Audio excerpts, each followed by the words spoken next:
Hi everyone, this is Tina, Mama in the Making. My last video, I was 39 weeks pregnant.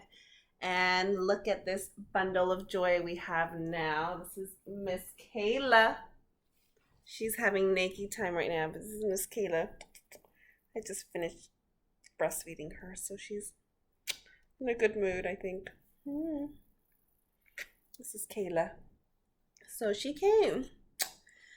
And so today I kind of want to talk about my labor and delivery and my experience with that. And the next video I'll make is updates on Kayla and breastfeeding and how that's been for me. But before I start, the last video was 39 weeks pregnant. And now this is my postpartum body at 6 days. So 6 days. I am pretty happy. Happy at what 6 days looks like. Postpartum 6 days has been great. I'm surprised I'm bouncing back as quick as I am. So, yeah, I guess I want to really share what happened during my labor and delivery. It's a fun story because it's totally life-changing. So the night before, or the night of after I posted the video, my boyfriend and I were just joking. We're just like, let's try some natural labor-inducing methods. And what we decided to do was like come up with the things we can do. And we didn't really think anything would work, We're just like, oh, we don't know when this baby is going to come. We're just going to try this out. So we went to Skipolini's Pizza, which is a restaurant in our neighborhood. And they have this Prego pizza, which is famously known for because it's a labor-inducing pizza. We went there and we had the Prego pizza. We also had sex because I wanted his semen for prostaglandins, and that's supposed to also trigger contractions. And then we also did nipple stimulation because nipple stimulation is also supposed to trigger contractions, and it was kind of funny. I was like, this feels super forced. Like we're listing all these things and we're going to try it out and see what happens. But pretty much the morning of or the morning after, my contractions started kicking in. And I was like, this kind of feels weird. It's not my normal Braxton Hicks contractions. These are actual cramping. It felt like period cramping contractions. And I was having those. They weren't very painful in the beginning. It started in the afternoon. But the night of, they got pretty painful and the frequency became closer. So initially it was like 10 to 12 minutes apart. Then they became 7 minutes apart. But apparently they don't want you to go to the hospital until they're 5 minutes apart and at least a minute long each contraction. So the night of, I could not sleep. They were getting painful and I could not sleep. So I called my doula and she came over, and they were still 6-7 minutes apart. But by that time I was like, I need to go to the hospital. I don't think there needs to be something that has to be done about this because I need to go to the hospital and do something. Because initially my birth plan was low intervention, try to go for no epidural if possible, and see how my body reacts and stuff. But at that point I was like, wow, I didn't realize how painful contractions were, and I didn't realize my pain threshold was not as high as I thought it was. It literally feels like the bottom of your abdomen where the uterus is for me, it was like like you're getting a towel and you're wringing all the water out of it. And it felt like that for like a good minute. And then my lower back was extremely painful too. So I get to the hospital and it's like 8 a.m. and they check out my cervix. And by that time, I'm only 2 centimeters dilated. And they usually want you to be 4 centimeters dilated, apparently, before they admit you.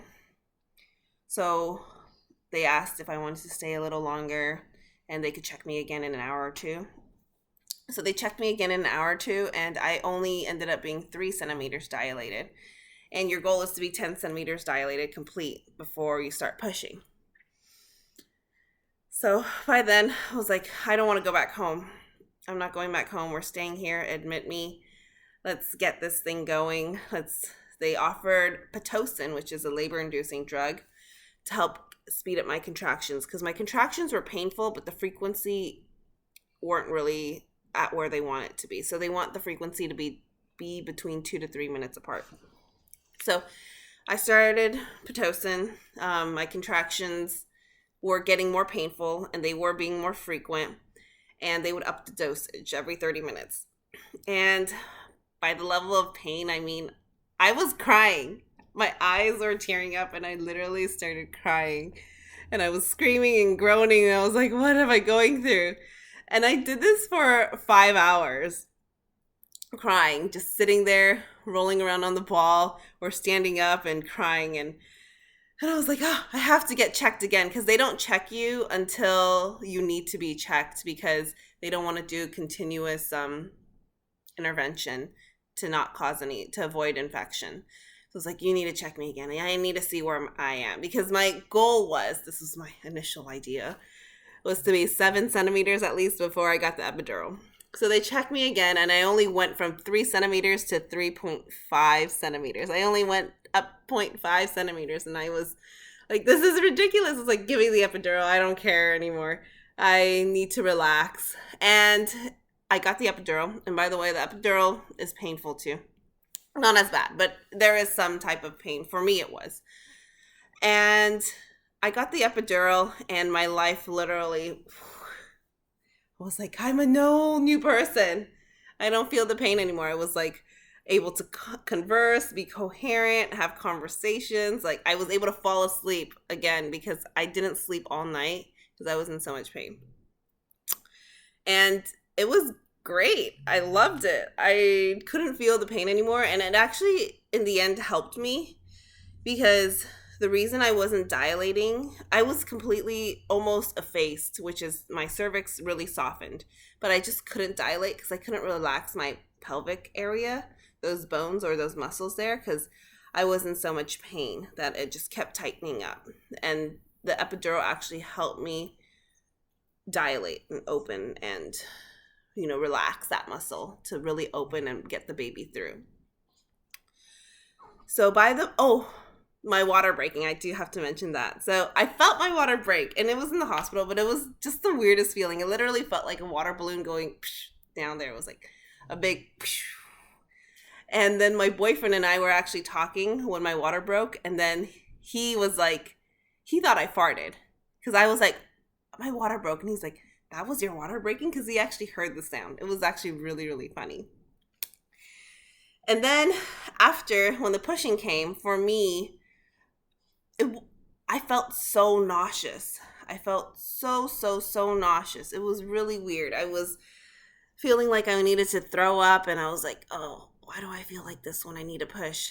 But thankfully, pushing only lasted 30 minutes for me. And I was able to push, and I actually recorded this. I love watching it, actually. I love watching Baby Kayla comes out, because she comes out, my vaginal area, of course, facing down. Her head's facing down, and then they turn her head. So her head's coming out, they turn her head, and then one arm sticks out, and then her whole body comes out. So it's just like, to me, it's so alien, and it's so cool. People think I'm weird, but I like watching it. Maybe it's because it's myself, but I like watching her enter the world, because it was just a really, really, really, really cool experience. And Kayla was born, and it was amazing. Yeah, but regardless, now recovery-wise, Kayla's doing great, by the way. Everything was normal. We got discharged from the hospital literally the night after, or we just stayed one night and got discharged Saturday. She was born Friday at 1 a.m. She weighed great, 7 pounds, 2 ounces, measured 19.5 inches. Yeah, everything was good. She latched on right away. She's a hungry little booger.